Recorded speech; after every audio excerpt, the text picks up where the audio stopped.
recorded by Senior Combat Instructor Kalax Thresh. Central Galactic Military Academy. Oh, stars above, you want to know about the human? That human? Laughs nervously while adjusting monitoring equipment. Well, I suppose someone needs to document this for the historical records. Though I must warn you, what happened that day fundamentally changed how we view Deathworlders in the Galactic Military Academy. Let me pull up my personal logs from that fateful morning. You see, it all started 3 cycles earlier when the first announcement came through about accepting human candidates. The Council's decision was controversial, to say the least. Humans had only recently joined the Galactic Federation, and their reputation preceded them. Stories of their Deathworld origins had spread through the Academy faster than a Xanthari plague spore.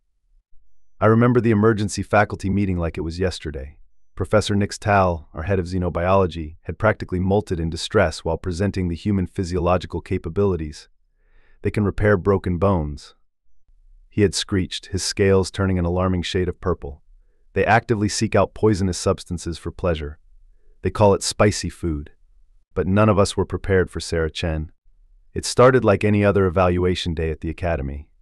I had just finished my morning dose of calming enzyme standard procedure when dealing with the more aggressive species we test.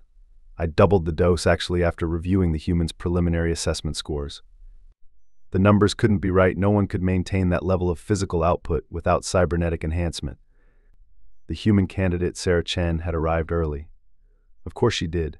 Humans are notorious for their peculiar time-keeping obsession. I found her in the waiting area, doing something she called stretching, contorting her alarmingly flexible endoskeleton in ways that made our medical staff wince. Instructor Thresh, she called out cheerfully, waving a hand in that distinctive human gesture. Beautiful morning for some combat trials, wouldn't you say? I remember distinctly how my secondary heart skipped a beat. Her enthusiasm was unsettling.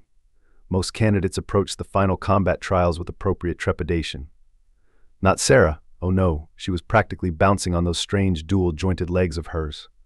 Candidate Chen, I clicked my mandibles in what I hoped was a professional manner. Please proceed to the armor requisition station. All candidates must be properly equipped before. Oh, I won't be needing any armor today, sir, she interrupted, still wearing that disconcertingly wide human smile. If it's all the same to you, I'd prefer to take the trials as is.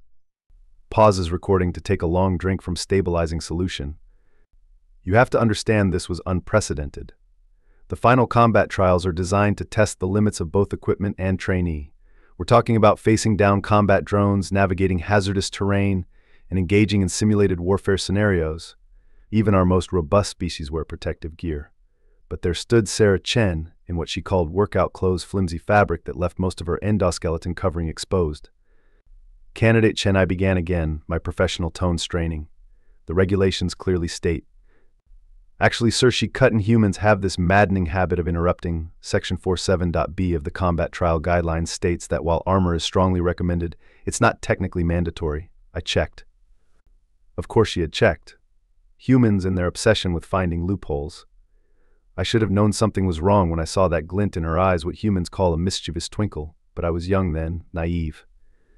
I simply made a note in my log and proceeded with the trials.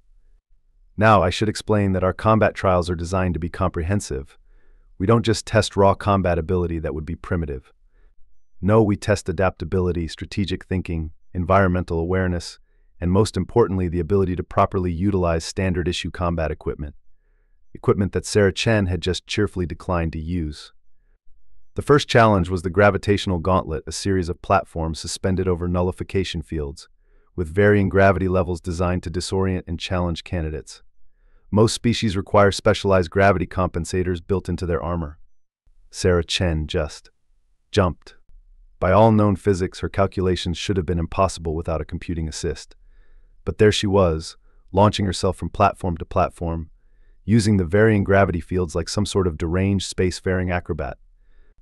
At one point, she actually giggled. While executing a triple rotation through a 3G field. "This is amazing," she shouted, her voice carrying that distinctive human excitement that always makes my crest bristle. It's like that old Earth game, what was it? Super Mario Brothers. I still don't know what ancient human combat training this Mario refers to, but it must have been intense. The monitoring staff were beside themselves. Senior analyst Vix K actually fainted when Sarah used a 4G field to launch herself backward, caught a platform edge with one hand, and propelled herself through a zero-G zone like some sort of orbital missile. Her skeletal structure should have shattered. Medical Officer Pez Tri kept shouting at his displays. The G-forces alone. This defies all known biological limits.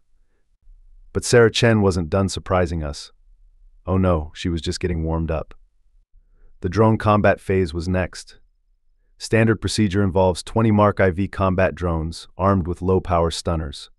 Most candidates employ tactical armor systems to help track and engage the drones. Sarah Chen used rocks. Yes, you heard that correctly. She gathered small pieces of debris from the combat arena and began launching them with terrifying accuracy. Do you know how fast a human can throw? Neither did those drones. The first one went down when she nailed its primary sensor array with a perfectly aimed pebble. The second and third fell to what she called a fastball special. Wow, these guys are pretty fragile, she called out, ducking under a stun blast while simultaneously launching another rock. You might want to look into better shielding for the optical sensors. By the time she had disabled half the drone squadron, I was already drafting my resignation letter in my head.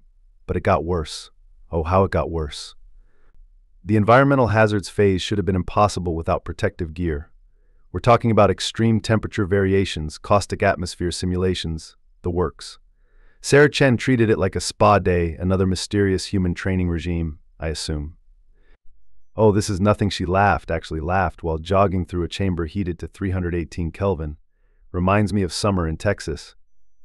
When the acid rain simulation began, she just closed her eyes and mouth and ran through it.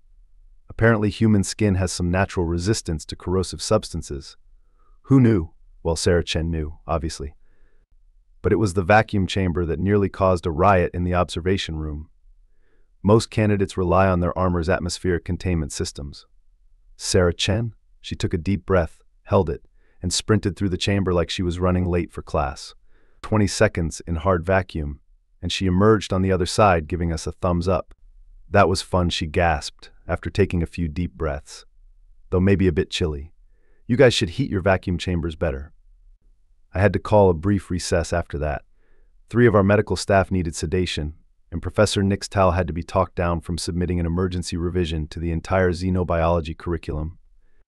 But the final phase, direct combat with our best combat instructor drone, that's when things got truly bizarre. The drone, equipped with the latest in adaptive combat programming and armed with a full range of non-lethal weapons, approached her in standard combat stance. Sarah Chen stretched, like she was preparing for one of those human workout sessions. Hey, she called out to me, actually taking her eyes off the combat drone, a cardinal sin in any species combat doctrine. This guy knows human martial arts, right? Before I could explain that the drone was programmed with combat techniques from across the galaxy, she was already moving. What followed? Shivers. What followed defied explanation. She called it parkour mixed with Krav Maga, but to my eyes, it looked like barely controlled chaos. She used the drone's own mass against it, redirected its momentum in ways that made my targeting computers glitch, and at one point, she ran up a wall. A wall. Apparently humans can do that. The drone never stood a chance. In under 3 minutes, Sarah Chen had disabled its primary motor functions, using nothing but leverage and what she later described as good old-fashioned human ingenuity. Standing over the twitching remains of our most advanced combat training drone, not even breathing heavily, humans have remarkable endurance. It seems, she turned to me with that same cheerful smile. So, did I pass? Long pause in recording. Did she pass? She broke every record we had. She revolutionized our understanding of Deathworlder capabilities. The combat drone's AI had to undergo 3 weeks of therapy recalibration. And she did it all while treating one of the galaxy's most rigorous combat trials like it was some sort of entertainment. We had to completely redesign the course after that, added new protocols specifically for human candidates, made armor absolutely mandatory, no more technically optional loopholes. But Sarah Chen's performance that day, it changed everything we thought we knew about human capabilities. The most terrifying part? When I asked her later how she had prepared for such an intense trial, she just shrugged another uniquely human gesture and said, "Oh, I just watched a bunch of action movies and did some CrossFit." I still don't know what this CrossFit is, but given the results, it must be some sort of extreme military training program. Although, when I mentioned this theory to Sarah, she just started laughing. Humans are strange that way. But the story doesn't end there. Oh no. Sarah Chen's performance that day sparked what we now call the human revolution at the Academy. Within a cycle, we had 17 more human applicants. Each one seemed more determined than the last to outdo their predecessors. There was Marcus Rodriguez, who completed the underwater combat scenario by holding his breath for 4 minutes apparently.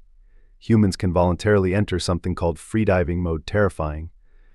Then came Aisha Patel, who demonstrated that humans don't just have enhanced strength, they have something even more dangerous: creativity. She turned the zero-G combat module into what she called a space mosh pit. We're still not entirely sure what that means, but 3 training drones developed existential crises afterward. The logistics department had to establish a special budget just for drone replacements. The medical wing created a new division specifically for human-induced phenomena, and the psychology department. Well, they're still trying to understand why humans seem to enjoy activities that should trigger every survival instinct in their supposedly evolved brains. Final recording notes. Addendum to official record: Sarah Chen's performance led to 3 major policy changes at the Galactic Military Academy. Mandatory armor requirements with no exceptions, reinforced drone construction standards, a complete ban on human parkour in all academic facilities. Additional reforms included: 4. Establishment of the Deathworlder Studies Department. 5. Mandatory psychological preparation courses for non-human instructors. 6. A new emergency protocol specifically for unexpected human creativity incidents. Personal note: I've since learned that Super Mario Bros. Is not in fact a combat training program, but rather some form of entertainment. This revelation has not helped me sleep any better. End log. Additional note from the archive: Sarah Chen went on to become the Academy's youngest ever combat instructor. Her training methods are unconventional but undeniably effective. We've had to replace the training drones only 3 times this semester, which is actually an improvement. She still refuses to wear armor during demonstrations, claiming it cramps her style. We've learned it's easier not to argue.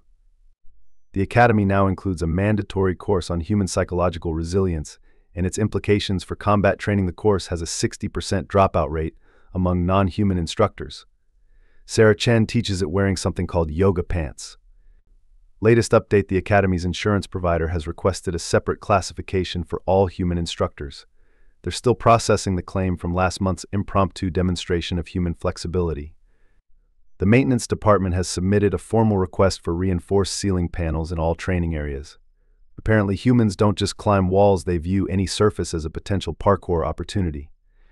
Final note: when asked about the ongoing modifications to Academy facilities and protocols, Sarah Chen simply smiled and said, "Wait until you see what we can do in low gravity. The administrative board has preemptively approved an increased budget for the next fiscal cycle." Sometimes adaptation is the better part of valor.